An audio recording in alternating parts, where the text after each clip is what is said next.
ನಾ ಇವತ್ತು ಯಾವುದೂ ಸ್ಪೆಷಲ್ ಪ್ಲೇಸಸ್ನ ಹುಡ್ಕೊಂಡು ಹೊಂಟಿಲ್ಲ. ಜಪಾನ್ ಒಳಗೆ ಅಂಥ ಸ್ಪೆಷಲ್ ಪ್ಲೇಸಸ್ಗಳು ಎಷ್ಟೊಂದು ಸಿಗ್ತಾವೆ. ಆದ್ರೆ ಎಲ್ಲ ಜನರು ಡೈಲಿ ಹಾದು ಹೋಗ್ಬೇಕಾದ್ರೆ ನೋಟಿಸ್ ಮಾಡಿರಂಗಿಲ್ಲ. ಸಣ್ಣ ಸಣ್ಣ ಹಳ್ಳಿಗಳೊಳಗೂ ಎಷ್ಟೊಂದು ಚೆಂದ ಚೆಂದ ಪ್ಲೇಸಸ್ಗಳು ಇರ್ತಾವೆ. ನಾ ಇವತ್ತು ಹಂಗೆ ಹೋಗ್ಬೇಕಾದ್ರೆ ಒಂದು ಪ್ಲೇಸ್ ಕಾಣ್ತು.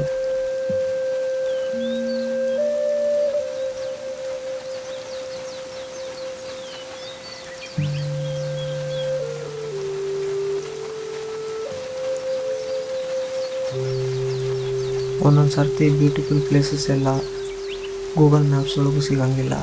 ನಾವು ಹಾದು ಹೋಗೋ ಜಾಗದಾಗ ನೋಟಿಸ್ ಮಾಡ್ಲಾರ್ದ ಮಿಸ್ ಆಗಿರ್ತಾವೆ. ಅಂಥ ಜಾಗ ಹುಡ್ಕೊಂಡು ಹೋದ್ರೆ ಅದ್ರಾಗಿರುವಂಥ ನೆಮ್ಮದಿ ಖುಷಿ ಎಲ್ಲಿ ಸಿಗಂಗಿಲ್ಲ.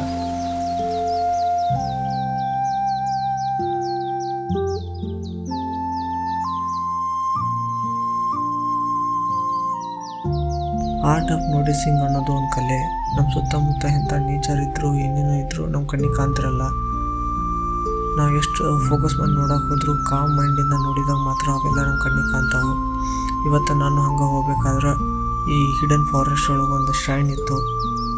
ನೀವು ನೋಡತ್ತಿರ್ಬೋದು ಎಷ್ಟು ಚಂದ ಐತಿ ಶ್ರೈನ್ ಅಂತ. ಆರ್ಟ್ ಆಫ್ ನೋಟಿಸಿಂಗ್ ಅಂದರೆ ಏನಂತ ಹೇಳ್ತೀನಿ ನಿಮಗೆ. ನಾ ಸೈಕಲ್ ಮೇಲೆ ಹಂಗೆ ಹೋಗ್ಬೇಕಾದ್ರೆ ನಂಗೆ ರೋಡ್ ಸೈಡ್ ಒಂದು ಜಾಪನೀಸ್ ರೈನೋಸಾರಸ್ ಬೀಟಲ್ ಅಂತಾರೆ. ಗೇಂಡಾಮೃಗ ಶೇಪ್ ಒಳಗೆ ಇರ್ತೈತೆ ಇದು. ಸೊ ಇದು ಎಷ್ಟು ರೇರ್ ಅಂದ್ರೆ ಭಾಳ ರೇರ್. ಜಪಾನ್ ಒಳಗೆ ಎಲ್ಲಿ ಸಿಗಂಗಿಲ್ಲ. ನಂಗೆ ಅದು ರೋಡ್ ಸೈಡ್ ಬಿದ್ದು ಸಿಕ್ಕಿತ್ತು.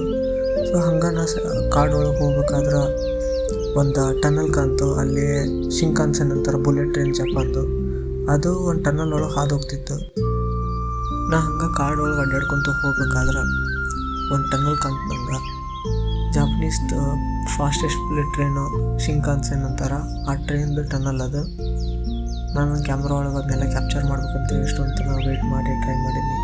ಆ ಪ್ಲೇಸಸ್ ಎಷ್ಟು ಚೆಂದ ಇರ್ತಾವಂದ್ರೆ ಅದು ಫುಲ್ ಮೌಂಟೇನ ಕಾಡು, ಅದರೊಳಗಿಂದ ಫಾಸ್ಟೆಸ್ಟ್ ಬುಲೆಟ್ ಟ್ರೈನ್ ಪಾಸ್ ಆಕತಿ. ಅದನ್ನೆಲ್ಲ ನೋಡೋಕೆ ಇಷ್ಟು ಮಸ್ತ್ ಅನಿಸಿಲ್ಲ.